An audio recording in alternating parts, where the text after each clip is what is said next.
ইয়াশরাজ চোপড়ার ছবি দিয়ে বলিউডে অভিষেক হলেও মাত্র ৪৬ বছর বয়সে জ্যোতিষীর পথ বেছে নেন টিউলিপ যোশী।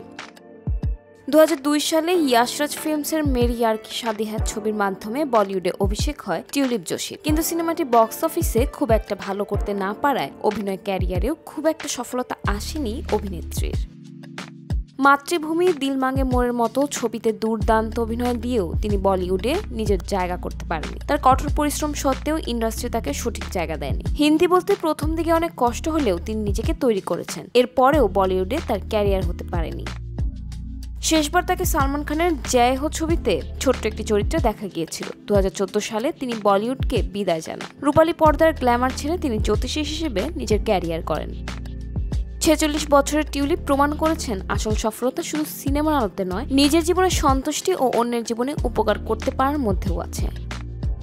টিউলিপ যোশী মুম্বাইয়ে জন্মেছেন। তার বাবা হিন্দু গুজরাটি আর মা ছিলেন খ্রিস্টান আর্মেনীয়। ২০০০ সালে তিনি ফেমিনা মিস ইন্ডিয়া প্রতিযোগিতায় অংশ নিয়েছিলেন। ফাইনালে যেতে না পারলেও তার চেহারা ও উপস্থিতি সবাইকে আকর্ষণ করেছিল।